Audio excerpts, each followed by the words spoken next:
Welcome to our 10th Fast Five, where we're trying again to limit the amount of beers you see in the Fast Five and keep them exciting. We've got Cthulhu taking over a cruise ship, and I mean, really, how do you top that? So tune in and get ready for Fast Five number 10.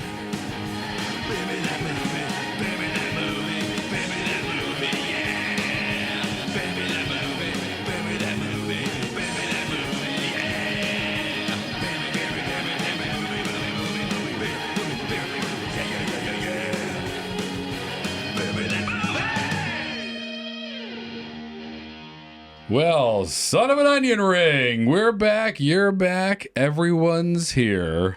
Hello, everyone, and hello, my future self, as you edit this podcast. We are so happy you found your way back to our weird corner of the internet. Hopefully no gabagools trying to capture you on your way to this week's episode if you didn't catch the last one. Oh, boy. If you didn't catch the last one, you have no idea what we're talking about. They're out there, though. We'll talk more about those pesky little rug thugs in a minute. But first, you know the drill. John, tell them what they need to know. Well, first, make sure if you enjoy this podcast, do us a favor, hit the like button, hit the subscribe button. Even more impactfully, tell one of your many, many friends. We know you have them. Follow us on Instagram, TikTok, YouTube, Apple Podcasts, Spotify, anywhere you can listen to things or watch things. Harrison does all that work for the rest of his life, anytime he's not recording. That's right. And speaking of Spotify, they now have video. So if you always thought, I kind of want to watch Jon and Harrison do this, but I don't want to go on YouTube, right. You can watch video podcasts on Spotify. It's amazing. No brag, but we were like literally one of the first podcasts to right. have video uploaded. We've done it for a couple episodes now. So let us know what you think, as long as it's kind. Yeah. Or whatever. Be honest. Yeah, but us and Joe Rogan, the first one's up there with video, so we'll tell you and ourselves. Okay, with that, let's jump into the recap. Oh man, of last week's The Hustle is Weird from North Carolina's own Dissolver. Holy crap, what an episode. I will throw it to you first, John, with any thoughts you have. I have a few, but gosh, that was a blast. Dude, The Hustle is Weird. I remember when that beer came up in the Fast Five and we were workshopping the ideas. I love that episode, that premise for a movie. It's got some Hollywood tropes. I think we basically combined Goodfellas, They Live, From Dusk Till Dawn, and a little bit of Rookie of the Year with the baseball tie-in. What we made in that movie and the way that it listened when I was editing it, I think we did a good job giving every character a little bit of a backstory, but everyone knows the real winner was Harrison's Italian accent. Oh my God. Hey, what are you doing? You could have been kissing ladies. Gosh, I I'm had sorry so to much fun everyone. Editing that show was a blast. So if you haven't listened to it yet, just do yourself a favor and listen to it until you hear Harrison become Italian right in front of your And very it gets eyes. worse if you haven't yet. It started out okay, and then I went like Mario and Luigi. Then I sounded just like an old woman that smoked forever. Then I was just saying, hey, and I couldn't remember. It just got worse. I got worse instead of better. So that's just like leaving a hoagie out on the counter. It did not get better with time. It got horrible. But so apologies to anyone that offended. Made me laugh a lot. Right? We were laughing, having a good time over here. I have a few thoughts about it. I mean, it was a blast. Really, no notes, but I do think it was cool. We try to, sometimes we forget, but in these recaps, we try to kind of call out the theme if there is one. And that movie, there could have been a lot, as you kind of listen back to it and we think about it, whether it's things are never as bad as they seem. Thinking about Josh specifically, it's he thought the town had given up on him and his life was over and kind of gave up on himself and, settled for the life he had. And when he took that step into Polly's Deli and put himself out there again, it all changed. So I think the best theme is if you believe in yourself, so will everybody else. So you got to believe in yourself first type of thing. I like that.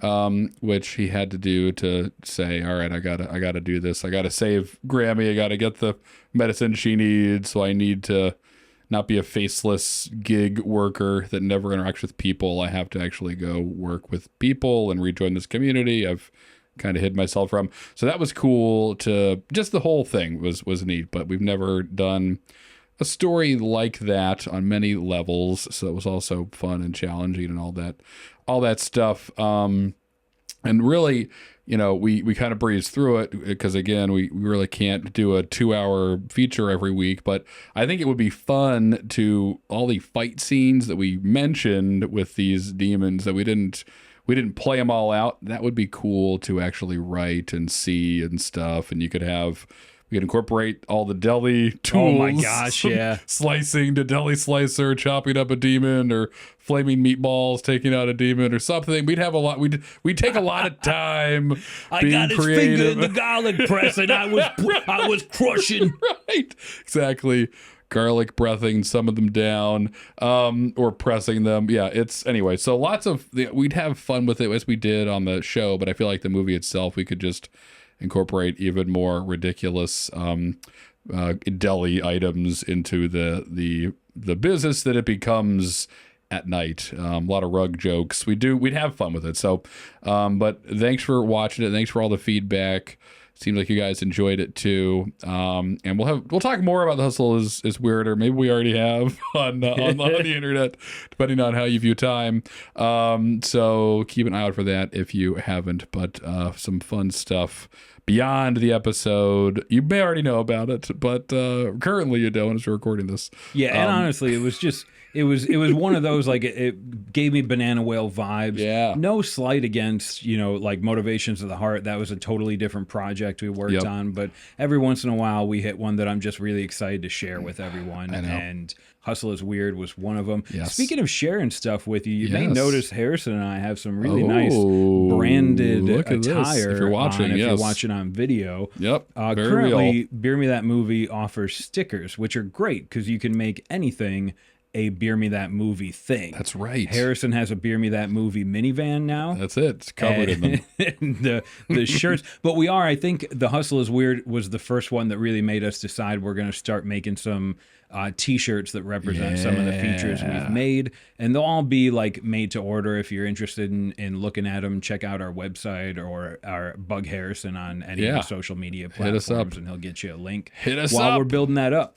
In the meantime, thanks, David, our first fan who got the first sticker. That's right. That I didn't get to hand to personally, but cheers to you. Yes, thank you for that. All Cool right. as heck to see that out in the world. Recap finished. Yes. Slight plug for stickers finished. Now what's next, Harrison? I'm gonna grab my shifting hand, which is not this hand, but this whatever. Maybe if you're in Japan, it is. Tokyo Drift Boulevard again. We're going to the Fast Five. So John is going to pull up Drunk People Twitter, jump on the old Untappd while I talk about the beer we're enjoying this week. So we are having one from a brewery that I really have enjoyed a ton since moving here. It wasn't available up north, but North Carolina, I first saw Sweetwater Brewing Company in a gas station and was like, is this a mistake? Is there beer at gas stations in this state? There is. One of the great things about North Carolina. So we're enjoying Sweetwater Brewing Company's American Lager. Double lager episodes back to back. I'm here for it. I know, right? They did a slight rebrand, different kind of typeface and logos and things, but still easily identifiable as Sweetwater. So this is a very cool kind of classic. It's year-round available, but great in the summer, of course. So quick hits about it. 4.5%, 20 IBUs, some Crystal and Hallertau hops, just Pilsner malt, 100% Pilsner malt, which is all you need in a lager. And from Sweetwater, let me see, 100% Pilsner grain, built to create a memorable, crisp, clean body, elevated with spicy floral hop notes, low bitterness, reduced alcohol, easy drinking beer you don't have to think about. So it's what you want in a lager. I got a 15-pack of it. I'm going to be enjoying it. We'll see how many we get through tonight. Yeah, but I like the rebrand. The fish is still here. I love the fish. Keep the fish. Their logos remind me of all the artwork in every uncle's cabin, in every fishing hole in the country. Something covered in about that. So he's still here, that cool trout. But dig what they're doing. Dig this beer. So we will be enjoying it tonight. But as always, this is not the beer that we're going to make into a movie. It's just kind of fueling us as we jump into Untappd and find that beer, which we're going to start with the Fast Five and do right now. So, John, what do you have? Do you have the first one, or are we going to spin? Where are we at? Well, it's rare that it happens so easily, Harrison, but I pulled up my activity on Untappd, and you'll recognize this name, Giuliano. Yes. He gives us a beer. I'm not even going to consult with you on it. We're jumping right in here with the first beer in our Fast Five. It's from a brewery called Hocus Pocus. Oh. They're older. If I remember, they were one of like the first breweries I reached out to when I started actually working at Untappd. Okay. And so full circle. Full circle. The beer's name is Time Travel Experiment. Oh, God. Time Travel Experiment. Well, that's almost dangerously too broad. You know, I agree with you. It seemed like a perfect fit.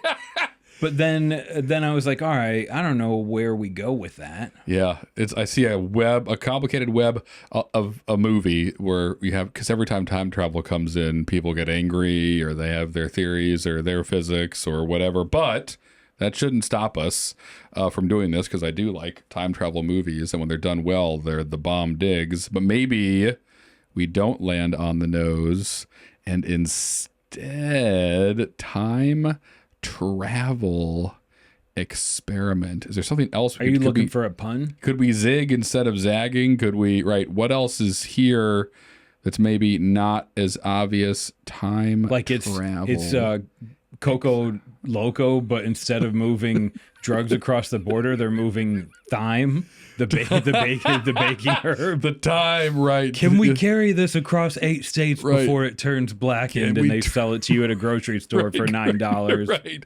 Can we get these herbs somewhere before they turn to dust? So it could be, I like the pun, always a fan of puns. Could be something like that. It could also be, the word travel is sticking with me. Like, are we traveling with time? Did someone find out a way to travel with time somewhere and experiment with it, like Mary Poppins' bag? I like almost like I can't, like a biography of Kronos, or like time personified, and we're traveling with them and seeing time as they perceive it, which is, there we go, like I don't know, 200 years is nothing. Oh, right. Maybe, so here's a fun, similar to what you're saying, like there's that theory that like time is just something we experience here as humans on Earth, and in a higher dimension it wouldn't really be there. Maybe it's like, we've done a movie like this, or we tried to do a movie like this, which they're not movies, they're just fun little thought experiments, but something along the lines of like, we're going to make this thing called the human race, and we're going to give them something called time. Let's see what they do with it. And, you know, it could be, there was that one movie that it was an ultimatum once, a kind of similar, reminds me of It's a Wonderful Life, with Clarence the angel watching over humanity and kind of trying to figure them out. I don't know if there's a movie there, but I like the idea of this. It almost is, though, too broad for us to land on something. We can't just have Bruce Willis travel forward in time to kill himself so that he never becomes an assassin or whatever. That'd be time travel experiment. If you followed Harrison and I through everything we've ever done, you already know where I'm going, or you will in a second. Oh, boy. Time Travel Experiment is the movie adaptation of the story of D.B. Cooper and how he was a time traveler that had to go back in time. Oh, God. And get on a plane and meet a stewardess, and then actually procreate with the stewardess to create himself. And then take the money, jump out of a plane. Where did he go? I'll tell you where he went. He went back to the future. Exactly, Back to the Future. So this is well-worn territory for John and I. This is our theory. If you heard it somewhere else, they stole it from us. We've been talking about this for a decade. That D.B. Cooper, that's the only reason he was on that plane, is because he knew it's the only time he knew exactly where his mom would be, because she was on the manifest and made the news. Like, she was a stewardess on the flight that the legendary D.B. Cooper jumped out of, which he learns later he has to then get on to exist in the first place. So don't worry about how many circles and loops and what happens first and what if he never made it on there? Wouldn't it all never happen? Shush, shush, shush. That's not fun. That's part of the theory. Okay, we've addressed those concerns in a long closed forum. You can find it somewhere on the internet. But I love that. I would love to tell that story and once and for all close the book on DB Cooper with his little time travel experiment. And maybe it's just a big old accident. I mean, he needed that money for something in the future. Maybe he was supposed to build a time travel machine for the mob. He did it. He got in over his head, needed $100,000. That money couldn't get to where it was going. Maybe instead of painting DB Cooper as a treacherous, steely boy, he actually saved more than half the human race. Right, exactly. By taking that money. Oh, I love that. Having sex with a stewardess to create himself. That's a little tiny aside. Doesn't have much to do with it. But it was part of the story. And he was that ripple. Exactly. That money was going to go to pay off a mob boss to assassinate the president, and it just never got there. And it would have thrown us into the Cold War, to a hot war, and nuclear war, and we'd all be eating cockroaches right now, or never exist. So DB Cooper saved the world. Good for him. Good for him. Hopefully there's like a budding historian in university that picks up on this and writes a thesis about DB Cooper. Right. The first time traveler, maybe. I wouldn't mind getting credited on that a little bit. Yeah, put us in your footnotes. All right, let's scroll around and see if we can get some real beers in this Fast Five. Let's do it. What do we got? All right, Harrison, up next I've got a beer from Evie. She's checking into this beer from Coronado Brewing Company. It's cool to see them still hanging around. Yep. The beer is called Big Weekend. Big Weekend. All right, so my immediate thought is I don't have all the pieces to this puzzle, but I'm someone, this is Honey, I Blew Up the Kids, but in college years. Somehow someone Shrunk the Kids? That's the first one, is Shrunk the Kids. The sequel is Honey, I Blew Up the Kid, when the baby becomes giant. That whole thing was just rewritten in my brain. That's the sequel. Rick Moranis is still in it. But this is with adults or soon to be adults. And it's someone gets turned into a giant, and it's the weekend of the big dance, the big game, the whatever, and they have to, in a panic, figure out how to shrink themselves again while also not being discovered as a giant human, which is tough when you're huge. So I don't know. That's what came immediately. It'd be difficult to tell. We'd have to decide how big the big is here.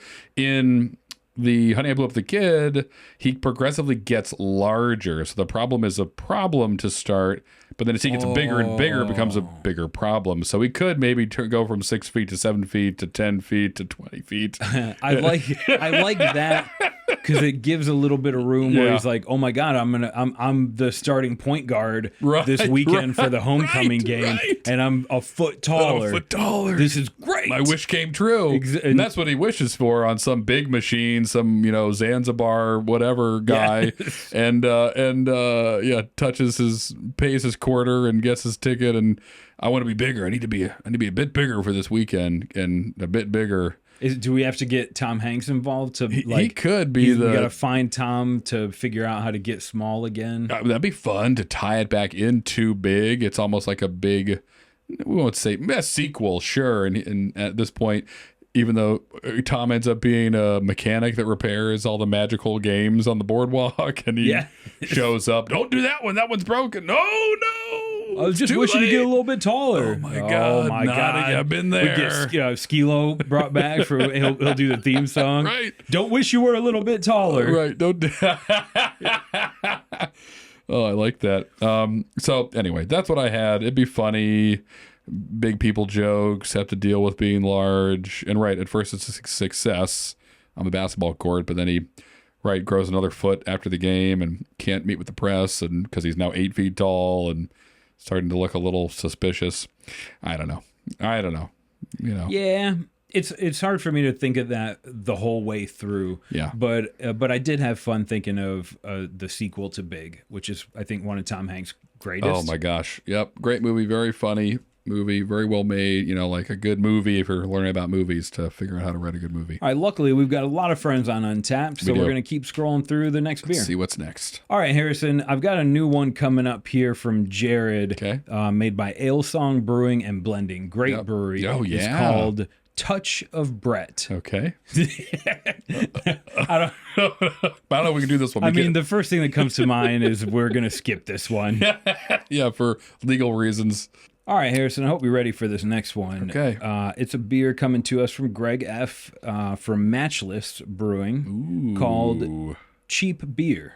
Cheap beer. Always beer. Good to have one of those around. Aptly named. They signify on here that it's draft only. We're not going to include that in the movie title, but probably makes sense that it's priced that way. Cheap beer. Wouldn't it be awesome if it was like a $9 pint? Right. It's a red imperial barrel aged pastry stout. It looks like it's a lager. It is a lager. What do you have something coming to you? What do you got? So my thought is, we're a beer and movie sort of storytelling podcast. We are. This could be an opportunity to touch on a little bit of realism, hard times with brewing in the States, at least where I'm most familiar. It's a story of a craft brewery that's been hit by recent trends. COVID was hard on every brewery, especially taproom models. So it's a story about a brewery that's trying to come up with ways to survive, and not just survive, but like maintain and get ahead and make a name for themselves. Yeah. So maybe it could almost, I don't want to make a documentary, but it almost sounds like it's a storytelling about craft beer trying to survive. Right. And I wonder if the way you do it is everything you just said. Like we start with a cool hip brewery that started out. The goal was with two friends wanted to make a place that became the center of the community, like every brewery used to be. And then fast forward to 5 years, and we've got milkshake IPAs and $12 pints of blah blah blah, and the wheels they're getting a little ahead of themselves. They're jumping the shark, so to speak, without even realizing it. And then boom, the bottom falls out of the world, the economy, and they're like, oh crap, what do we have to do? And it's a story of them like remembering why they opened a brewery in the first place, and what's going to get people back in the door? What does everybody love? Beer, yeah, but like what kind? IPAs, pilsners, cheap. Who said that? Yeah, what do we drink all through cheap college? Beer. Right, exactly. People like cheap beer. Let's call it that. And maybe it becomes again the center of the town, and what they always wanted finally happens. They just had to kind of go a little bit down the shiny star-studded path first before returning to where they were supposed to be all along, which is just making beer for the people that in that neighborhood, in that community, that they can drink and not have to take a mortgage out on a house to enjoy it. So, which is a lot of breweries are doing that, but maybe we tell that story. Something like that. Yeah, it's heartwarming. Guess you're right. It doesn't strike me as I don't know, following up on the Gabagool film. I want there to be some room for comedy, and there probably would be in this, but it also sounds like we meet a brewery and maybe they're successful for the first minute of the show, and then time goes by really fast and they're struggling, trying to keep up.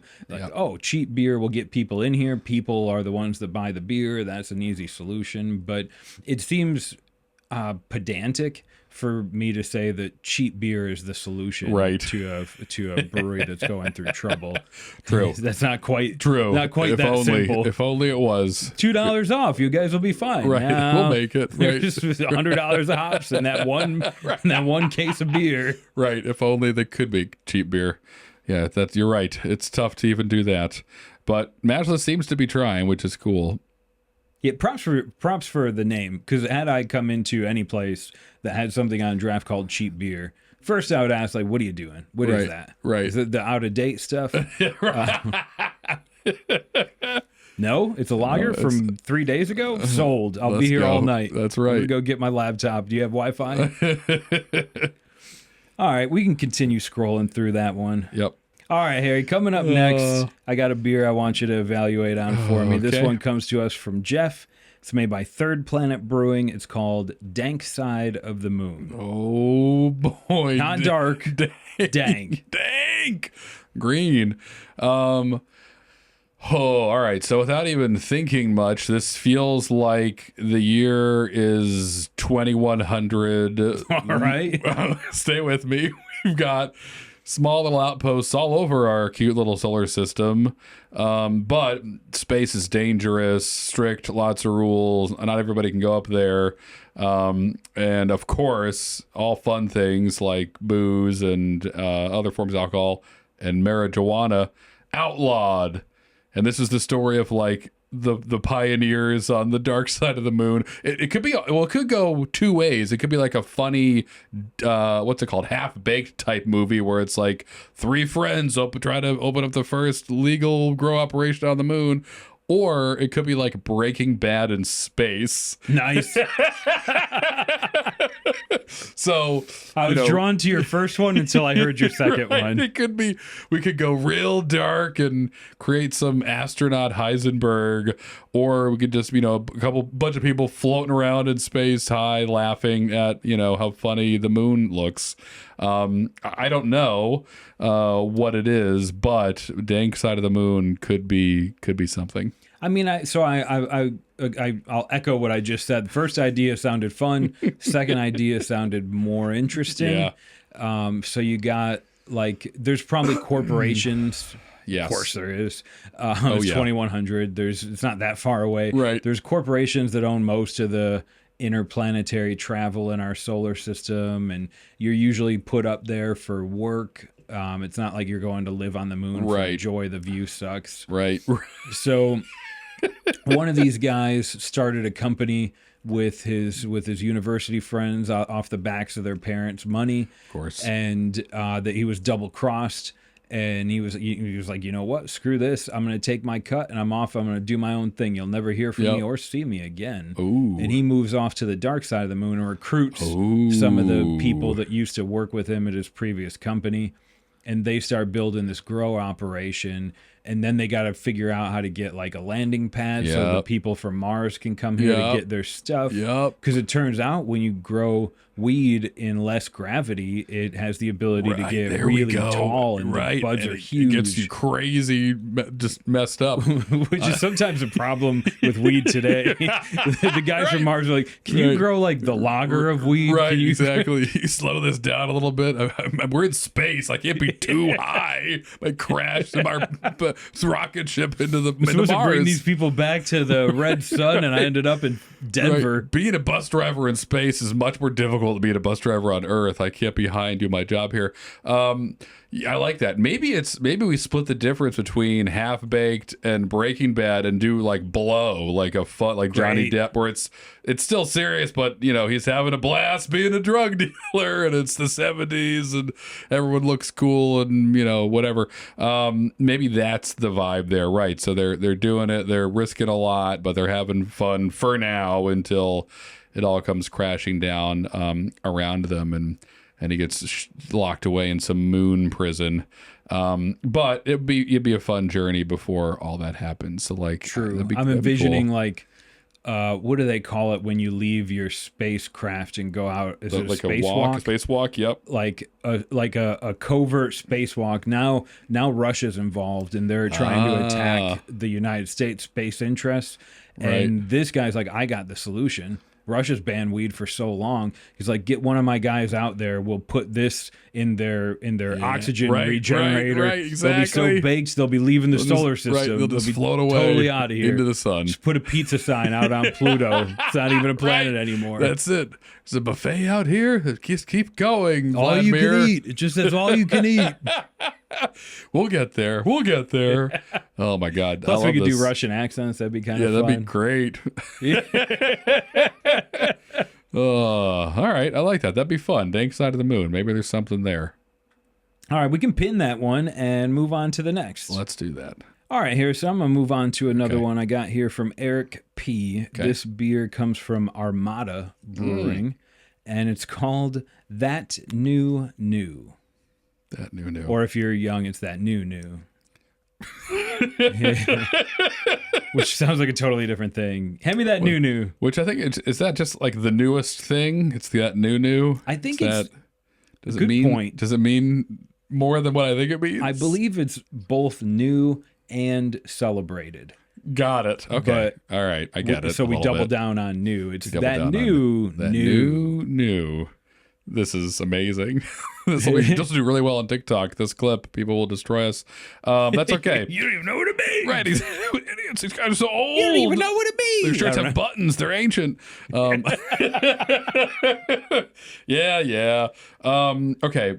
Maybe this is. I have pieces of what might be a movie. That's all we need. That's all we need. I've got 12%. Something about basically. Let's just say two older guys have to, for some reason, disguise themselves as younger kids to get something. No. That's Touch of Brett.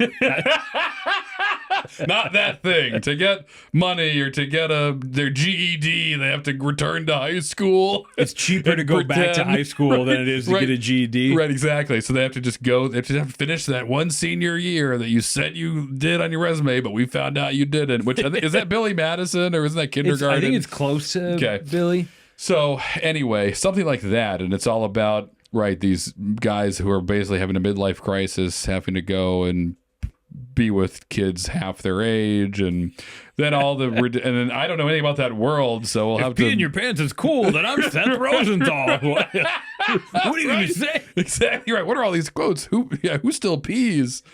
I'm assuming they figured out a solution. So, again, I don't have the whole thing, but that's what jumps out at me right away as a fun kind of going back to high school as old people movie, which they do a lot of those, so I guess every couple years we want to see old people go to high school and get made fun of. I mean, there's definitely there's been in the last 3 or 4 years like a new generation that now makes me feel even older, but Gen X isn't even is now getting like to where I feel like I'm still a millennial, but apparently that means I'm old now. Right.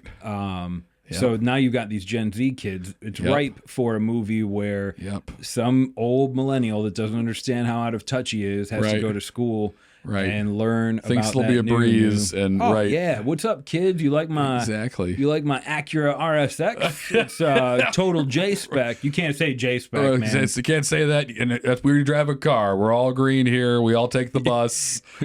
Check out my e-bike. E-bike. I have room for all 4 of you in here. Yeah, you're ruining the environment, bro. It's super selfish to have your own car, man. Exactly right. I mean, I think that's why those movies do so well. Yes, exactly. I agree. It's relatable for probably both ends. Yeah, exactly right. Both generations. It fills the seats, or you'd think it would. So I could see tons of jokes like that. Sitting in a room full of kids and everyone's quiet on their phones. This is the problem. Nobody's talking to each other. What are you talking about? We're all talking to each other on WhatsApp right now. You're the only one not part of the conversation, you weirdo. Oh, yeah. All right, how do you give me your number? How do I get brother? What's that? WhatsApp? Yeah, WhatsApp. No, what's the app? Yeah, WhatsApp. Can you just text me? No. Text. You're probably gonna fill it up with emojis. I don't even want you in this thread. Right. Oh man, that would be we have to learn a lot about what even is cool or how people interact with each other that are in high school these days. That's the which part would be that terrifying. holds me back. Yeah, I don't know much about. I know nothing. I could write a lot about being an old millennial. Yeah. Like, hey kids, did you know you could take your camera and you could zoom in? You could get to like really close things. That's it. Let me just take a picture of this menu and zoom in on it on my phone. Yeah. So there's anyway. room too to like do like like he sees the kids doing TikTok dances and he's like, you ever hear of the Charleston? Exactly. Or maybe the electric slide. I don't need to go back to the That's fair. It was the only dance I could think of, right? Like electric. You guys want to see a real banger? The Macarena starts playing. Right. Oh, you all know this one, right? What? Right. It sounds like this was made with instruments. Yeah. What are you talking about? Instruments. What do you guys listen to? Computer music. Anyways, there's a lot of there's something there. I think we all kind of see the bones of that. That new is too cool for me. Way too cool for me. But love the idea. Someone more ambitious should make it. With preferably with one of their kids to help them. Mm-hmm. All right, next up, All right, Harrison, I got one for you. Okay. Coming up next from one of our friends from Drinking Socially, Rooksy. Ooh, yes. Gives us a beer from Westbrook Brewing Company. Love them. South Carolina represent. First check-in was from Westbrook. Really? There's One Claw, their pale ale. Yeah, Won't great forget beer. it. Great beer. Still get it. You still Yes. get it today. That's right. Not that old. Still True. out. It's not that new, but perhaps this one is. Yeah. From Westbrook, called Waves. Ooh, man. All right. Waves. Waves. So lots of waves out there. Ocean waves, people waves, sound waves. Oh, okay. But do you have a starting point? Do you have any ideas? Sound waves got me trying to think of something, but nothing manifested. So initially, all I've got is like a cruise ship full of people. Okay. And Yes. they encounter peril Sure. because of waves. A rogue wave. It could be. Okay. So it's here. It's It's coming. exactly right. It's a fancy cruise ship going out, modern day, let's say, and a rogue wave hits them, flips them upside down. And so as the viewer, you're like, all right, shit, that Movie's happens. Rogue waves happen, but like it doesn't sink. It's like the perfectly timed rogue wave flips them completely upside down. So they're still floating and they're upside down in the ship. And they've got to get, they can't get out of it without going into the water. They're trying to escape this ship. And you think the movie is about like people trying to get off this ship. But 20, 30, 40 minutes in, someone finally asks the question, wait a minute, what caused this wave?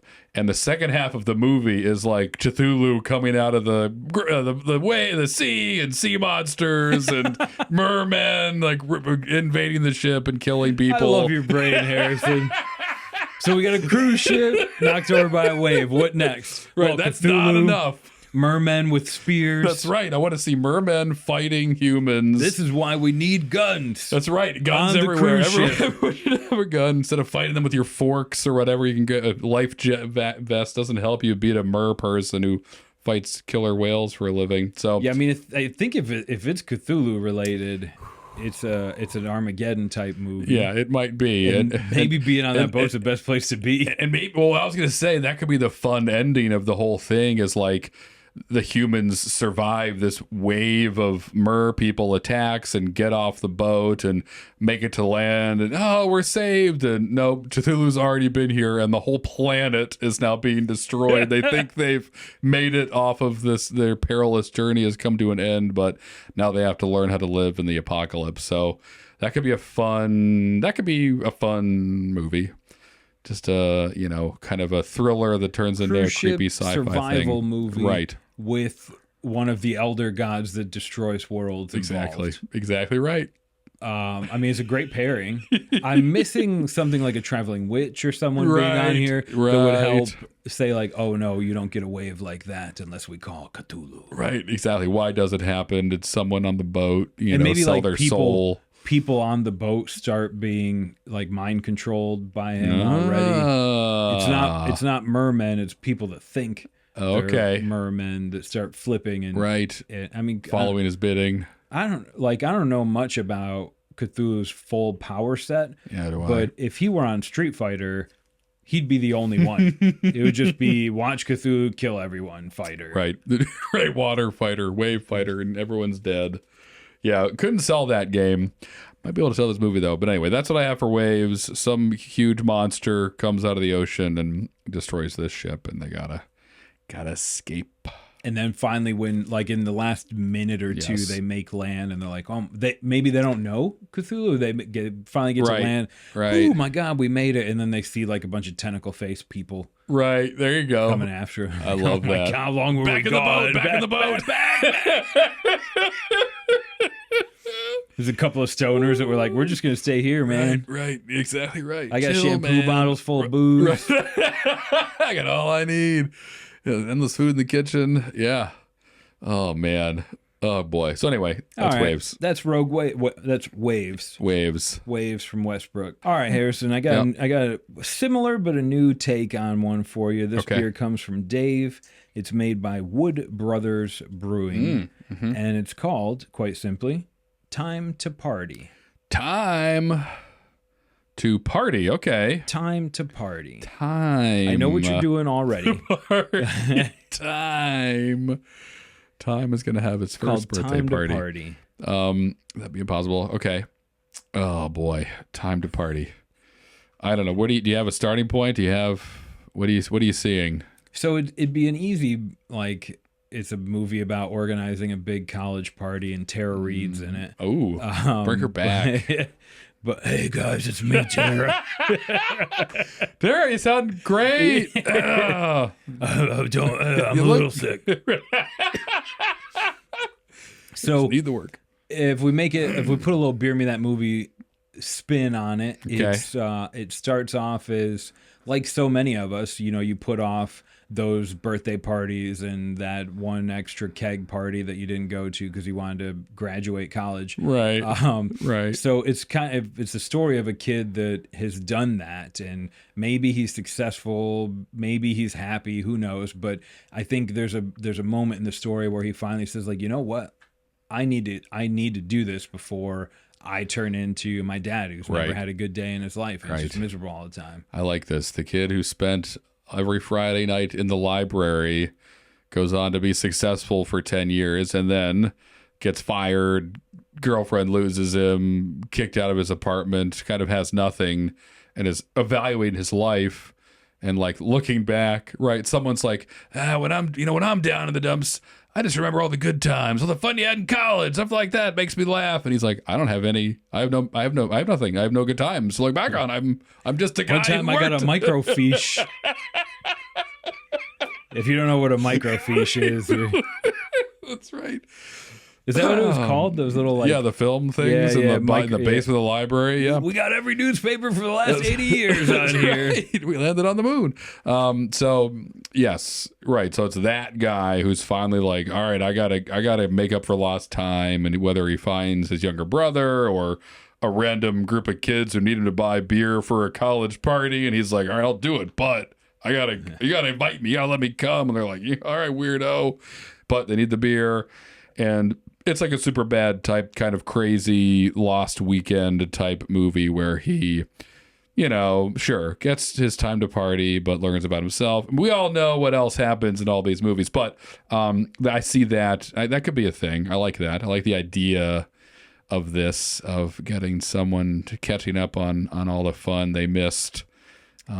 Man, a Fast Five after a feature like The Hustle is weird. Hustle's weird. It just gets so hard. It is hard. We were at a peak. Yeah, I'm looking for gold. But I think I like we've got some good structure there. Yeah, I like that one actually. That's on the bubble for me right now, Time to Party. I think we can do a lot more with it. And certainly if we sit with it for a bit. Okay, we've gone through a few beers, and I know I said I'm going to try and not do Fast Fives that are 20 beers long anymore. Yeah. So I think we could make this work. I think it's time to throw out an ultimatum.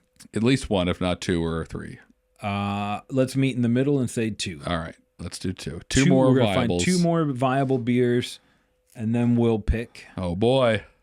One of them could be Time to Party. Will be Time to Party. Party. Does he sell watches too? Is that two on the nose? We'll figure. Does he travel back in time to his own college and he's in his own body and he's reliving? He's making different choices. Yeah, that's like a little bit of that beer that movie juice actually, on it. That could be okay. He gets to pick a different path, but choose your own, literally your own. Okay, slow down. Tune in next week. Right, if we pick this one. All right, two beers ultimatum coming up next. All right, ultimatum number one coming up is from Vinny. Okay. A brewery's name is Aurora Brewing Co. And the beer's name is Fresh to Death. Fresh to Death. Often said like fresh to death. That's something I'll never be. But that's it's okay. Basically that new, but with a little bit more slang, a little bit more coolness to it, I think. Right. Probably a little bit older. That's why I like it. Maybe you're right. Yeah. I feel like that one's been around a bit longer Show than up the fresh new. to death. Yeah. Yeah. Just looking good, like spiffy is that's what it. my mom would have said. Now I understand. Right. Right. So, bro, the thing that jumps out right away is like, I think about Beetlejuice. I think about purgatory. I think about someone who just died. So what can we do with that? I like the idea.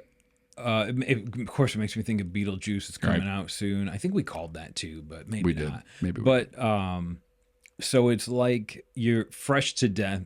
Your first thought is probably someone dressed well. Your second thought is maybe someone that just recently passed. Just died. So this could be like St. Peter at the Pearly Gates, but I think it's more fun if it's like a view in like the waiting room outside of purgatory, hell, whatever, the wherever DMV you go after you die. In the afterlife. Like you're freshly placed here.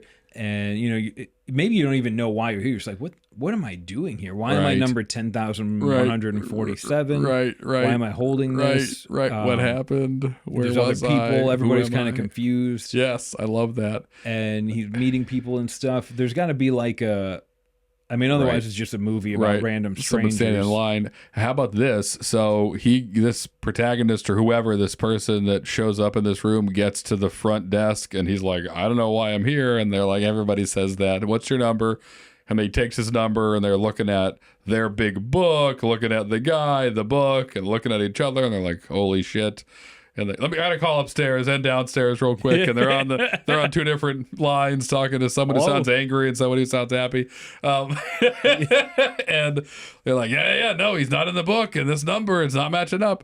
And so what we learn is like this person who's newly dead, no record of him, shouldn't have died, or they don't know why he died. And this person, part of dying is like immediate amnesia of your life for this story.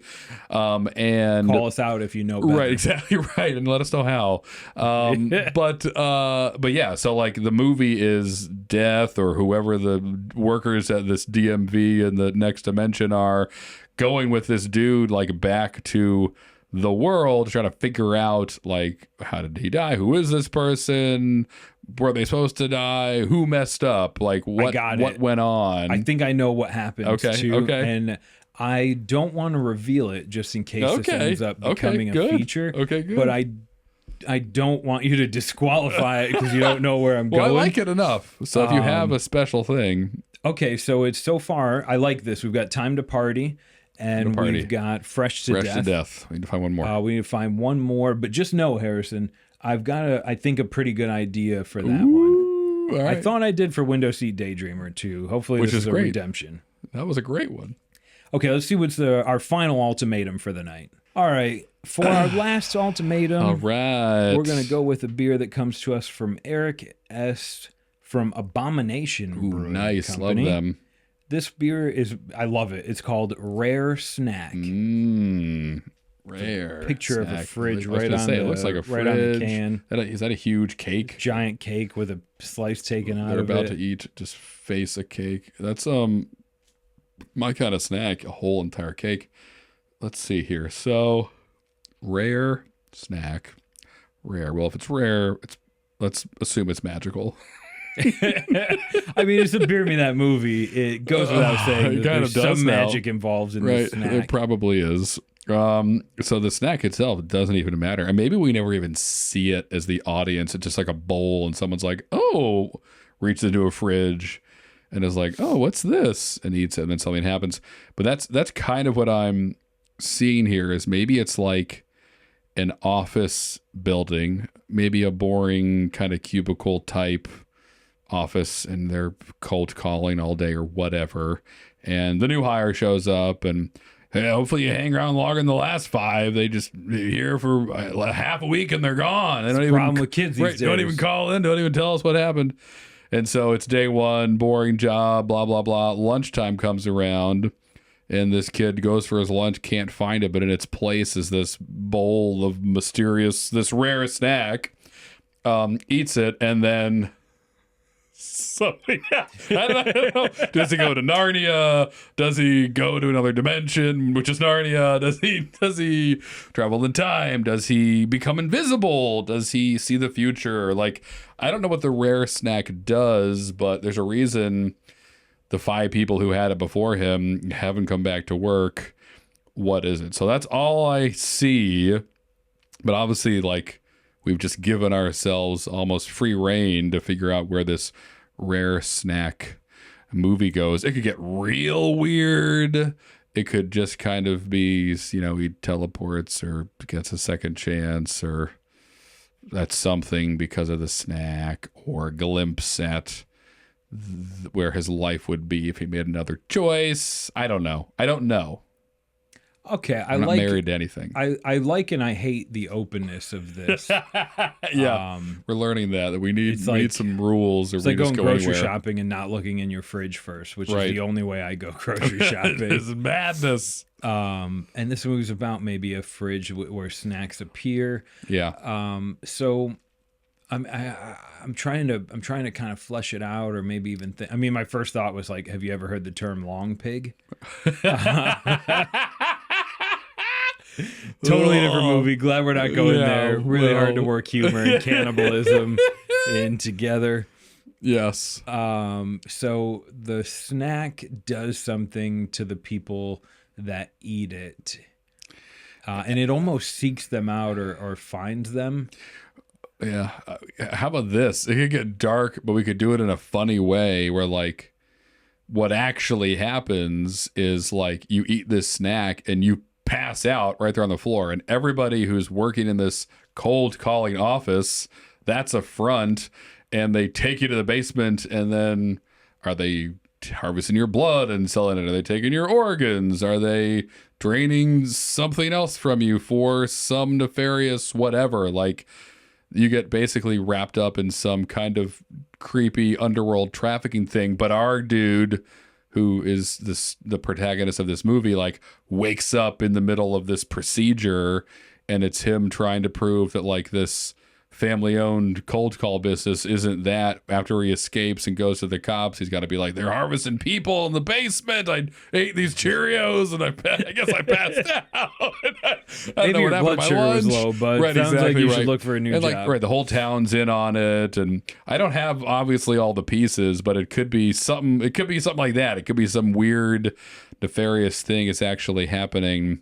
And it's not some magical trip to a land of lions that can talk and the ice queen. It's you brought Cthulhu to a cruise ship movie, and for rare snack, I thought it was primed for. But I like it. So it's a corrupt call center. Yeah.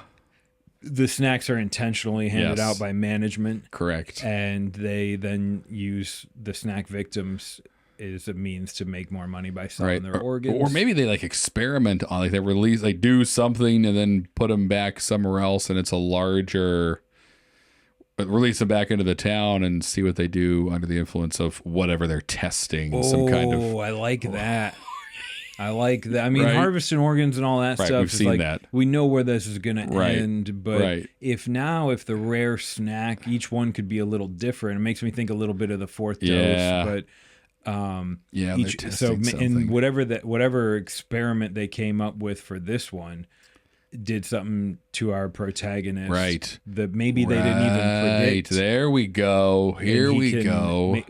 Move things with his mind. Has super strength. We could go that way, he could read your mind. Right. So he starts to learn what's going on. Right. Learns that it's corrupt. I don't know where. Like, we got a decent Act 1 here. Yeah, but we do. I don't know where this builds. I don't know either. But that's sometimes the fun of it. Oftentimes is the fun of it, is we build this crazy castle as we walk into it. We just need to throw a couple of Italians in. Secret. Hey, kid, you're gonna love this snack, right, Harrison? Yep, you nailed it, John. I won't even try to do mine. Yours is so good. Okay, so that's our third, right? That's our third movie. We got three to choose from. Oh boy! Starting with Time to Party. Time to Party, which will be fun. Fresh to Death. Also fun. Rare Snack. The most mystery, which almost gets me the most excited, but I don't know. I don't have a clear. Usually, I kind of know which way I want to go. You do know, and it's almost always the last one. It is almost always the last one. Rare Snack is kind of exciting because we had just talked about it, and there's room for us to expand on that. Fresh to Death, people just got to hell or purgatory, and the protagonist is there. We don't know why he's there. We have to find out how he got there on accident. Yeah. And Time to Party. Could be a time travel movie.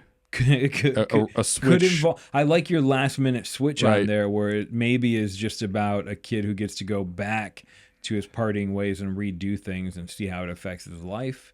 That could be like a 50-act film. It really could be. So now we have to choose. Ooh, man. I wish it was a 3-sided coin. Well, I think for me, it's between. Shoot.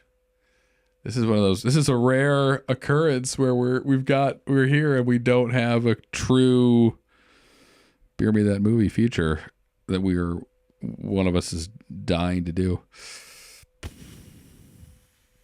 We should have a 3-sided coin. You're right. Let's eliminate one. Okay. Let's play this game. So I'm going to eliminate. Oh, man, I don't want to. I just tried to do this. Yeah. A second ago and I couldn't do it. I'm going to eliminate.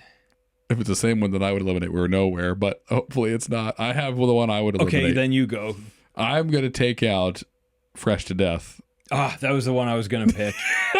Well, okay. But it was so hard because every time I was like, maybe that'll end up being the next hustle. It's weird. We don't know until we get into it. This is the so Fresh to Death, that was a good pick to remove. Okay. And then so now we've got basically the story of a corrupt science group that's infecting people with their rare snacks. And the rarest snack of all might come back to bite them in the ass. Right.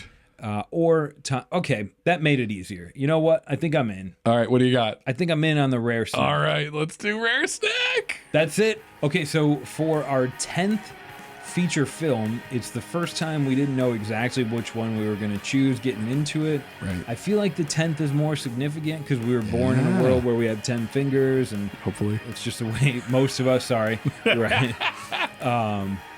So yeah, our 10th one, rare snack. Tune in next week to figure out exactly what's special about this snack. Yeah, as we figure it out right now.